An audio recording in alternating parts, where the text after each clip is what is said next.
welcome to this special episode of The Law Sit Down. Today we have a very special guest. She's known for her dynamic and proactive leadership.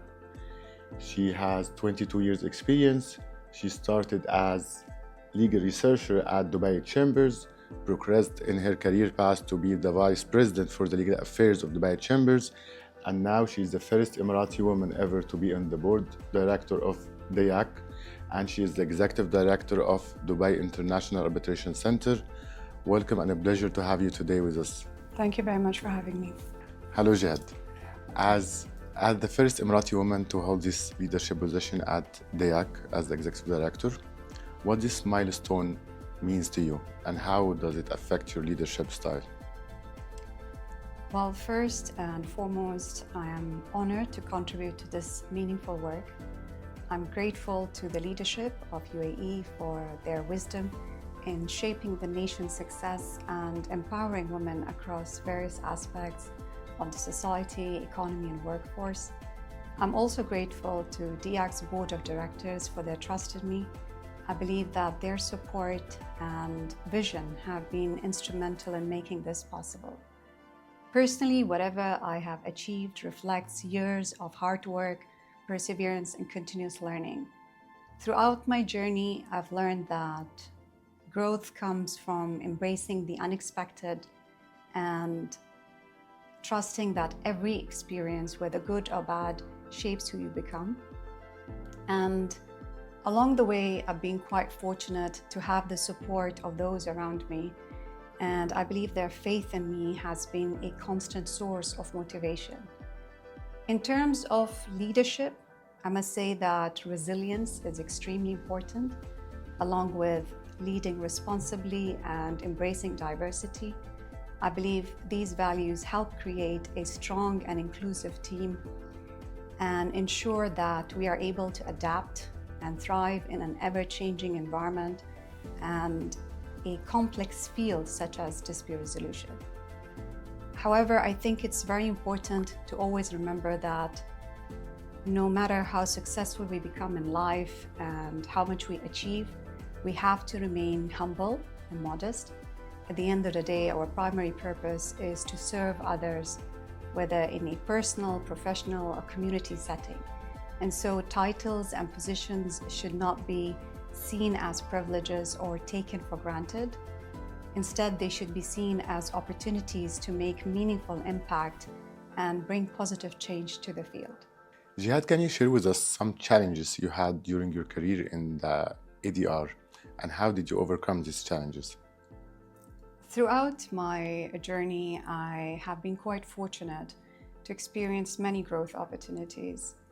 Along the way, I had my fair share of challenges. However, I always saw them as stepping stones for development and success. One of the most rewarding aspects of my career has been breaking through barriers in a traditionally male-dominated industry, and this inspired me to keep pushing forward with confidence, knowing that my success could pave the way for others to follow. And so every challenge that I encountered reinforced my faith and belief in the importance of resilience and positivity. As Winston Churchill said, the pessimist sees difficulty in every opportunity. The optimist sees opportunity in every difficulty. And so, realistically speaking, as long as there is life, there will always be challenges. And there is no one in the world who does not face challenges, whether organizations, individuals, cities, or nations. The only difference is how each person or each organization, let's say, how they deal with challenges and how they manage challenges. And if we want to continue moving forward in life, we have to change our mindset. We have to see challenges differently. We need to see them as tests that help us better understand life and ourselves as individuals. DIAC is the largest, biggest arbitration center in the Middle East. Under your supervision, how are you ensuring what strategy you have to ensure its sustainable and continuous growth and prominence globally? Well, DIAC has come a long way, and it's great to see how the center is evolving and how it is progressing. I must commend the efforts and support of all those who laid the foundation of DIAC and the contribution they made throughout the center's journey. My relationship with DIAC goes back in time long before joining as an executive director. And so I have been supporting the center in my capacity as a board member. And this gave me an opportunity to learn more about DIAC, to understand the challenges, the underlying issues. And what I realized, Jehad, that the center had a lot of potential, but for certain reasons, it was not able to optimize itself, and it was not advancing as it should have. And so deep inside, I had a very strong desire to bring significant change to DIAC. I wanted the center to become a proactive, dynamic, and forward-looking arbitral institution. And so when I joined as an executive director, I took it upon myself to totally transform DIAC and completely make it a new institution, more of a DIAC 2.0, let's say. And so when we were restructuring the center, the first thing we said that we needed a strategy. And what is interesting is that when we wanted to build the strategy, we were not inspired by any arbitration center or any organization for that matter. Our inspiration was Dubai.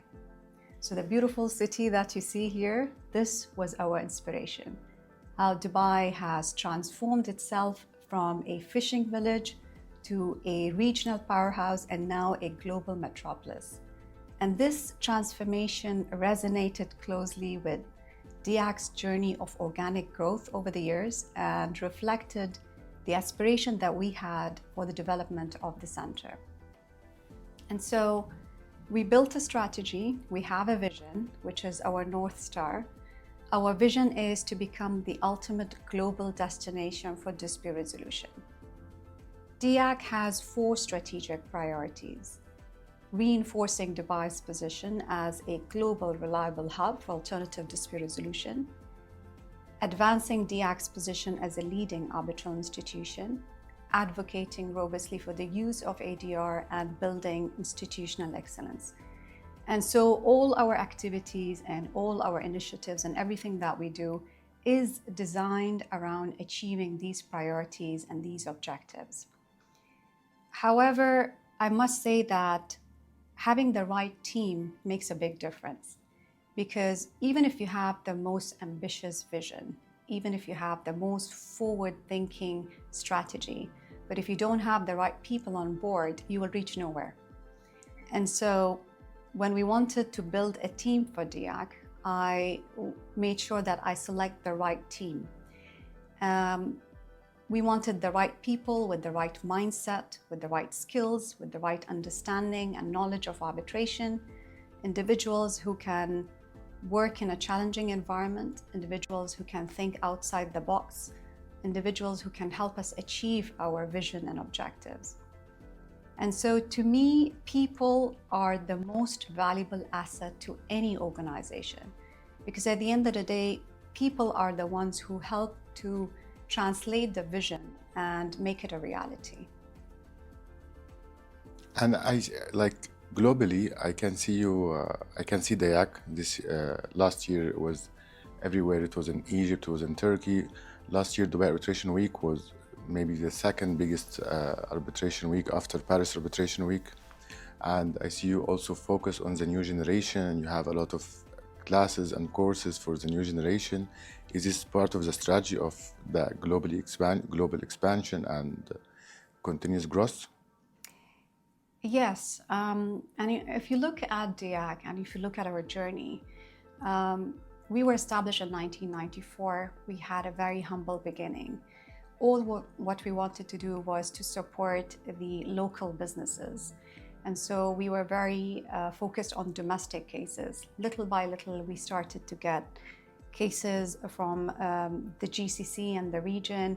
And now we are the largest arbitral institution in Middle East, Africa, and South Asia, which is the MEASA region. To us, it's very important that we are able to serve the global arbitration community. And for that, we ensure that we are present in different parts of the world, and therefore you see us taking parts in different events and forums so that we can engage and meet and connect with the global arbitration community.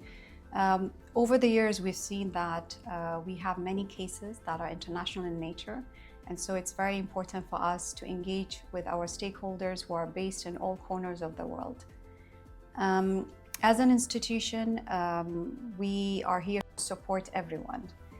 We support businesses of all sizes, whether small, medium, or large, all type of companies you can imagine, and every organizations, including the government departments. I think for us, it's extremely important to provide our service to everyone, even individuals. And so we've seen a lot of growth in the past years. And for us also, stakeholder engagement is extremely important. And that's why you see us very active on social media. We make sure that our stakeholders are well informed about our activities and about our initiatives.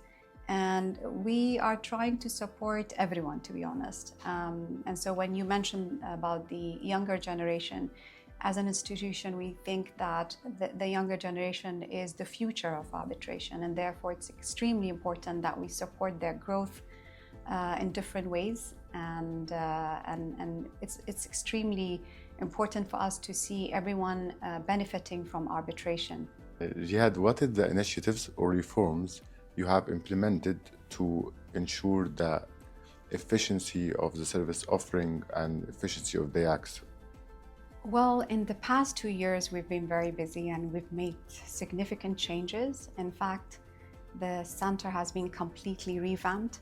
I think everyone is noticing it, and they have felt it already.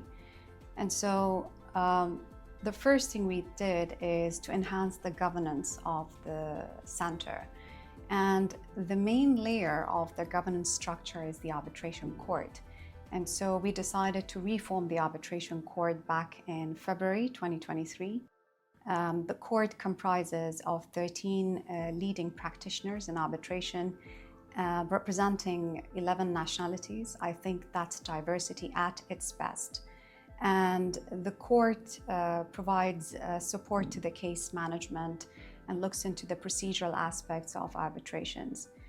We also established an advisory committee that supports the board in achieving its objectives, and the board consults the advisory committee as and when needed on strategic matters, including our initiatives.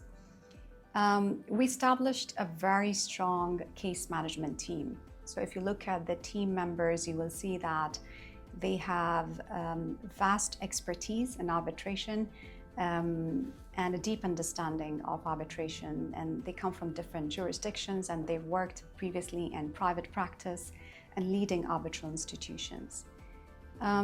We also have revamped our website. So you see our website with its new look and feel, much better and quicker than the previous website. However, in the coming period, we will further develop the website and we'll enhance its functionality and features. We also revitalized our brand identity. So you see our new logo, which is very modern, clean, and forward-looking, truly represents the new DIAC and who we are. We updated our arbitration rules in 2022. So the new rules have modernized the DIAC arbitration procedures and aligned them with international standards and best practices. We have added many new features to the rules. So you have provisions around expedited proceedings, third-party funding, emergency arbitrator, consolidation of multiple claims, and so on. The rules provide a lot of flexibility and choice, which wasn't the case in 2007 rules. And the rules have been highly welcomed by the arbitration community. We also launched our mediation rules. They were launched in October 2023. And again, just after 1 month of launching the rules, we registered our first case.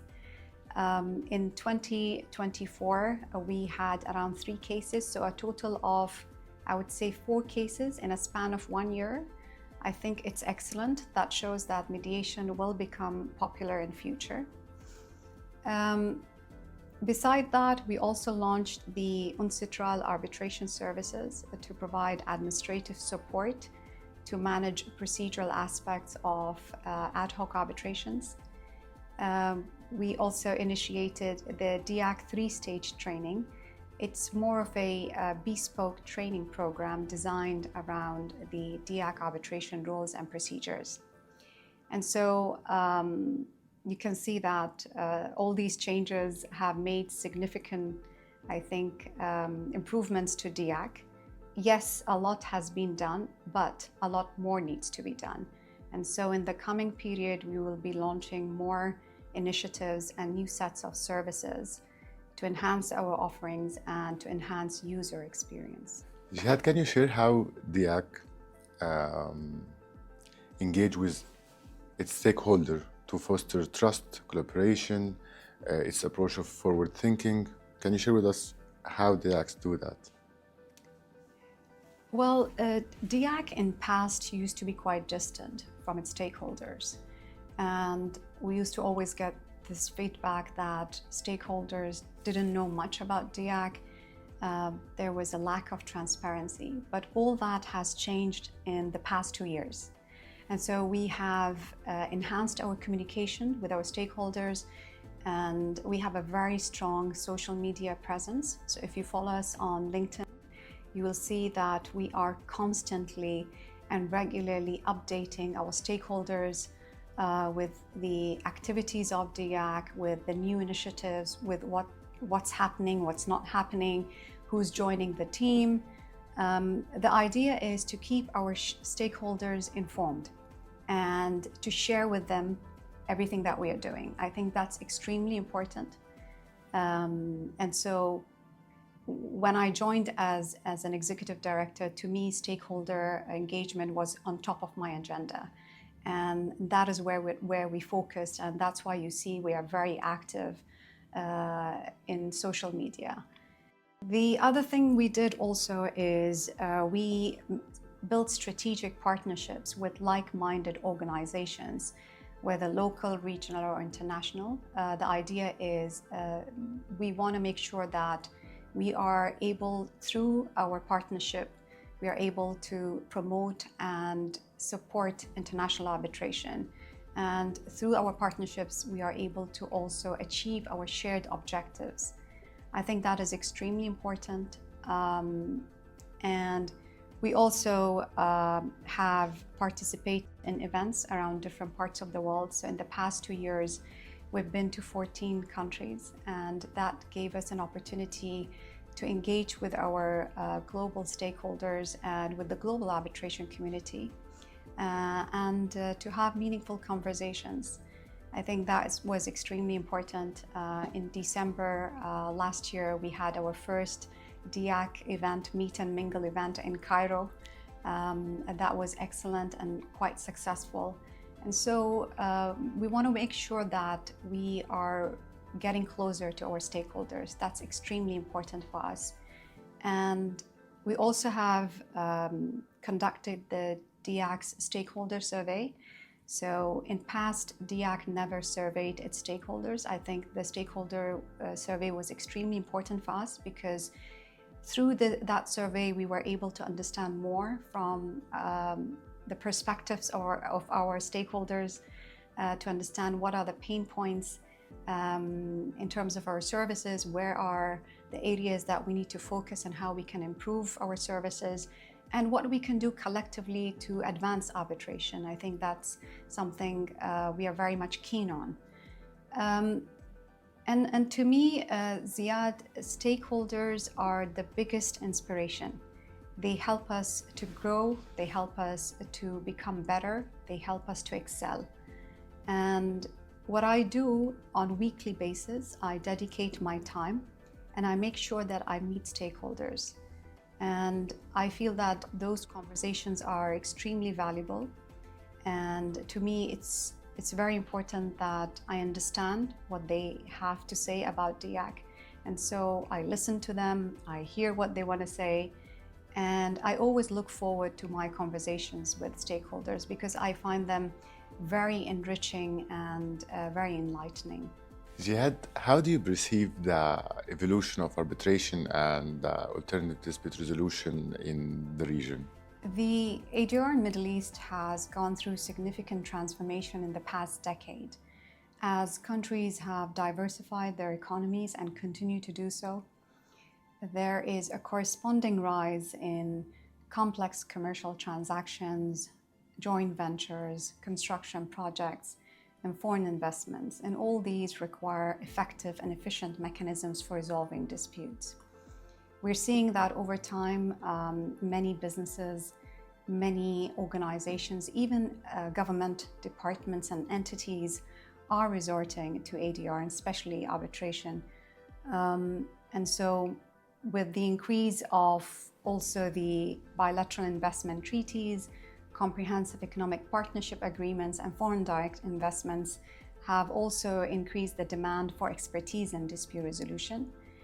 And if you look within the context of UAE, UAE has a very positive economic outlook driven by its investments in emerging sectors such as the digital economy, renewable energy, banking and finance.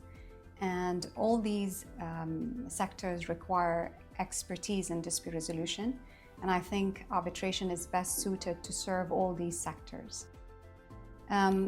If we look further within Dubai, we see that Dubai is performing extremely well. Its economy has gone from strength to strength. In fact, Dubai was ranked 8th in the Global Power City Index, GPCI, which is issued by the Japan's Mori Memorial Foundation.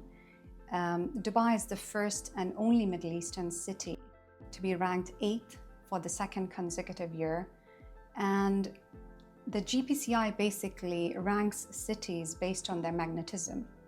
In other words, their comprehensive power to attract people, capital, and enterprises. And so this tells you how Dubai has, over the years, become a city of choice for people to work, live, visit, and invest. And with the growth that is happening in this part of the world, and of course, with the legal reforms, so you see that many countries have taken the step to modernize their legislation to ensure that they are aligned with international standards and best practices. And all these changes have, in turn, boosted arbitration and ADR in the region. Beside this, I think there is a lot more awareness and understanding about ADR. And so I think universities and educational institutions are doing a great job raising awareness about arbitration, teaching them in their institutions. I think all these have collectively made ADR quite popular in this part of the world. So what is the competitive advantage DIAC have other than the other international arbitration centers? DIAC was established in 1994, and so we are a 30-year-old, well-established and mature arbitral institution.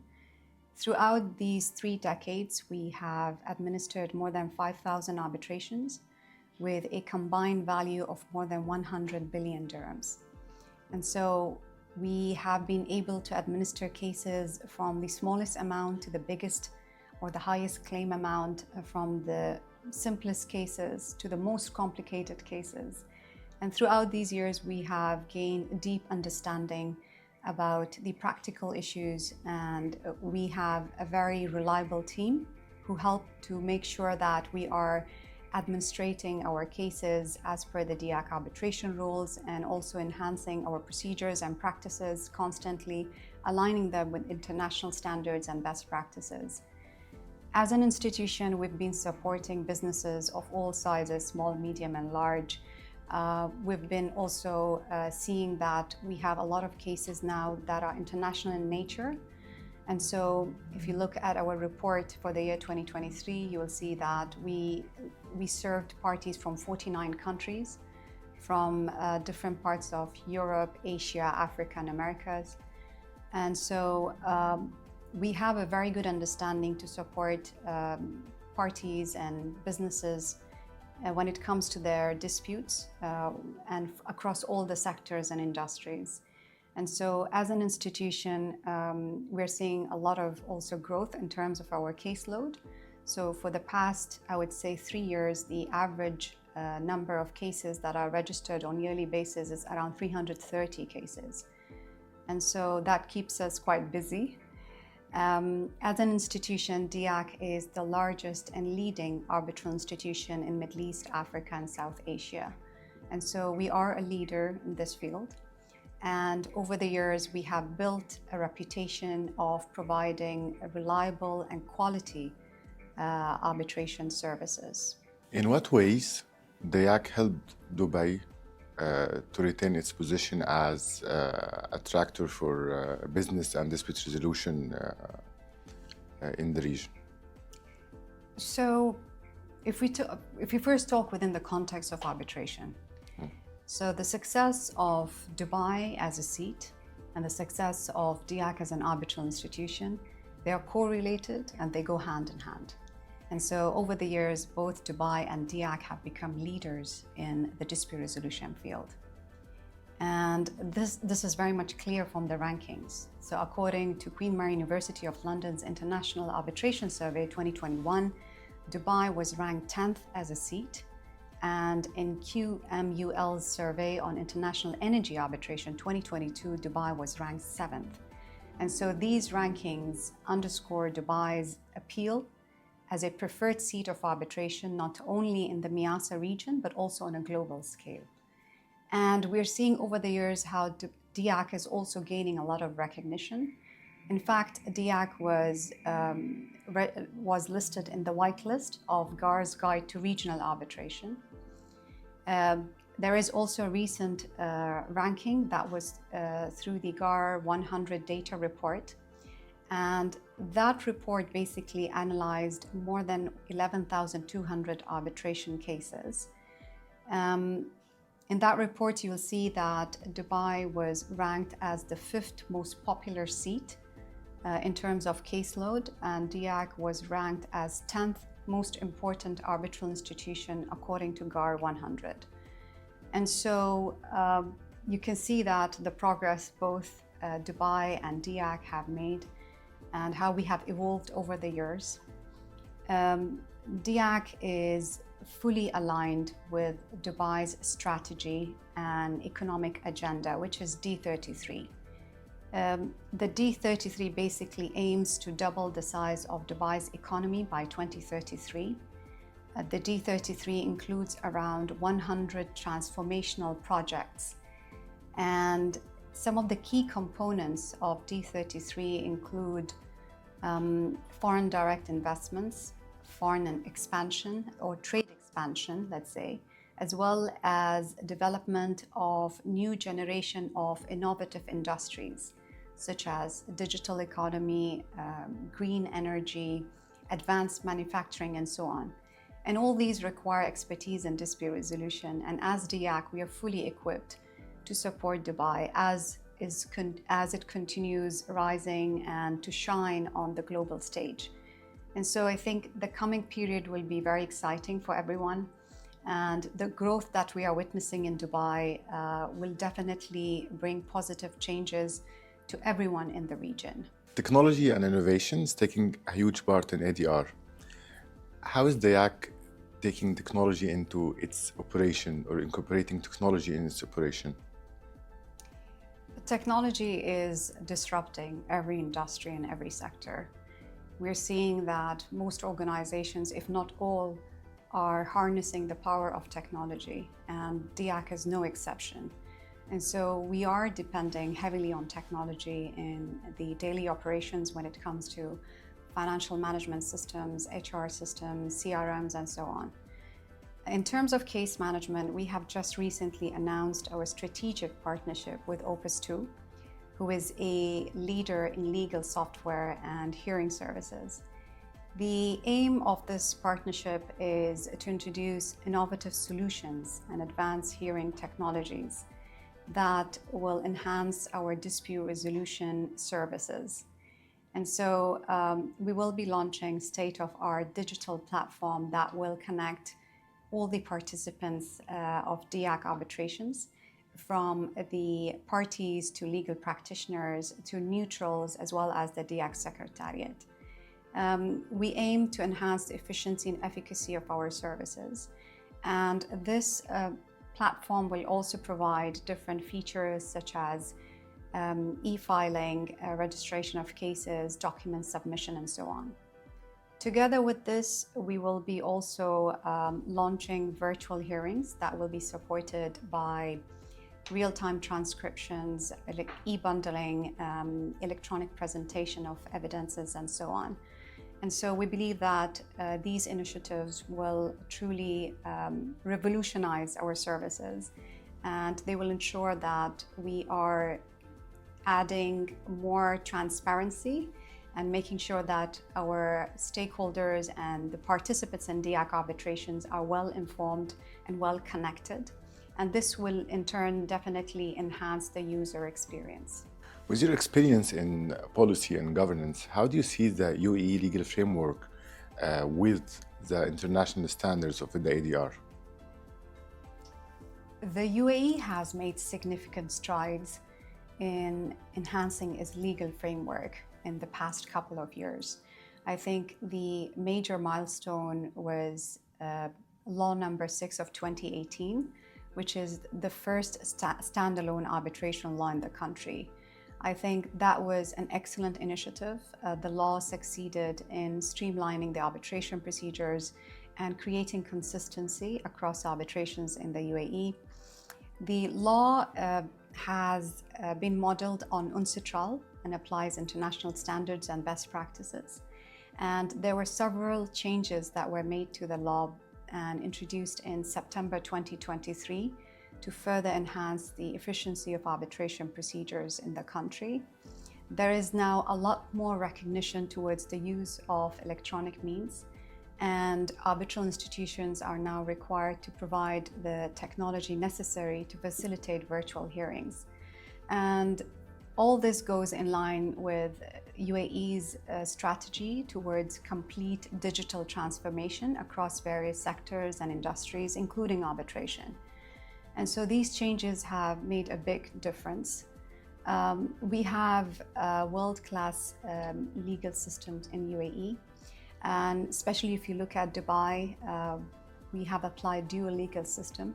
So 20 years ago, Dubai decided to apply a common law system. So it decided to have a DIAC court, which will be a court that will operate in English and will apply a common law system. At that time, this was quite unusual. And so many people were skeptical. They thought that this will never work. But Dubai, with its future foresight and audacity, ignored the naysayers and took the bold step and implemented a common law system. And the rest is history. You know, Dubai has succeeded to implement dual legal systems. And you've seen, I'm sure you must have seen that many others have followed the footsteps of Dubai, which makes Dubai a true pioneer and a trendsetter. I think this has also helped a lot because parties who are doing business in and through MEASA region have the choice to choose either between common law, civil law, based on their preference, based on the nature of their business.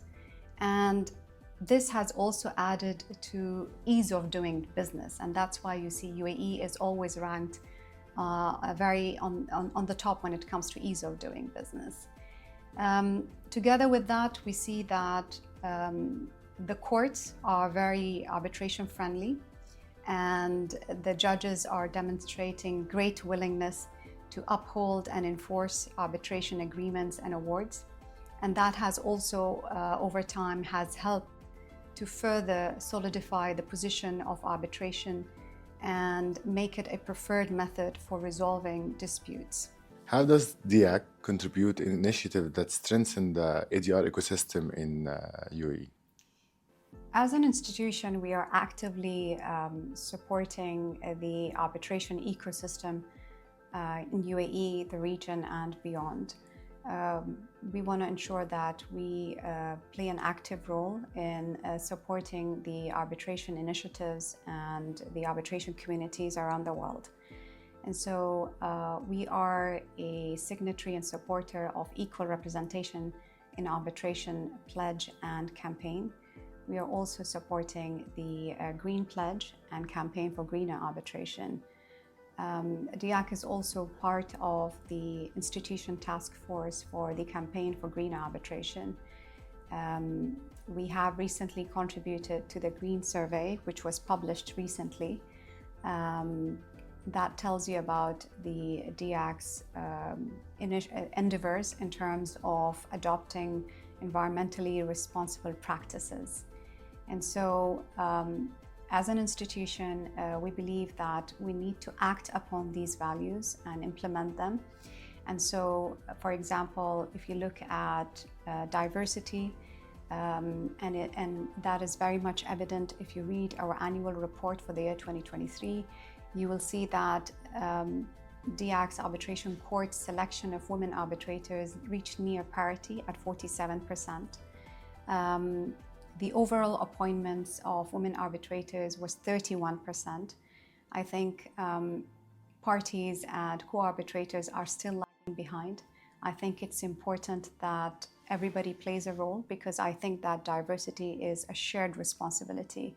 As an institution, we are doing our part. We are fully committed to gender diversity and equal opportunity. The 2024 report is not out yet, but I'm happy to say that the overall appointments of women arbitrators by the DIAC Arbitration Court, the percentage has increased, which is a very good indication. We're also applying diversity across every level of DIAC. So if you look at the administrative body of DIAC, we have around 23 employees in the center that come from 16 nationalities and speak 16 languages. More than 60% of the employees in DIAC are women. And so I think women are playing a very important role in shaping the future of arbitration and contributing to the growth of DIAC as an institution. In terms of sustainability, we are an eco-friendly arbitration center. And so our head office, or the place that we are at now, this is LEED certified, and we ensure that we use our resources responsibly and as well as wisely. I think that's extremely important. And we also support different initiatives when it comes to sustainability. Beside all this, we are focused on making connections and ensuring that we are bringing the arbitration community closer. So in the past, I would say 2 years, we have organized more than 80 events through which we were able to meet and connect with our stakeholders and to have meaningful conversation how we can enhance the arbitration ecosystem. For the past 3 years, DIAC has been leading the Dubai Arbitration Week and providing administrative support to the Dubai Arbitration Week's organizing committee. And ever since, DAO has become bigger and bigger. From 82 events in 2022 to 102 events in 2023, and last year 146 events. DAO is now the second largest arbitration week in the world. We had more than 1,300 people who attended DAO from more than 85 countries. And to me, Zia, there is nothing more beautiful and more inspiring than witnessing the whole arbitration community come to Dubai, to this beautiful and dynamic city, to promote and develop arbitration. And DAO is not just about shedding lights on different topics around arbitration or talking about challenges of arbitration. DAO has become a week where people and entities come together to collaborate.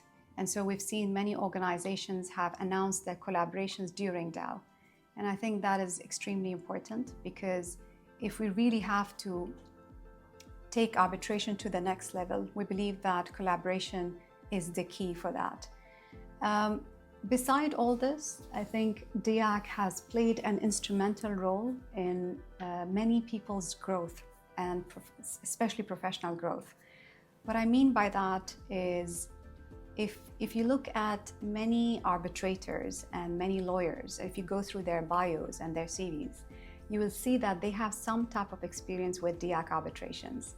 And so either they have acted in their capacity as arbitrators or as representatives, legal representatives or parties, some of them as experts.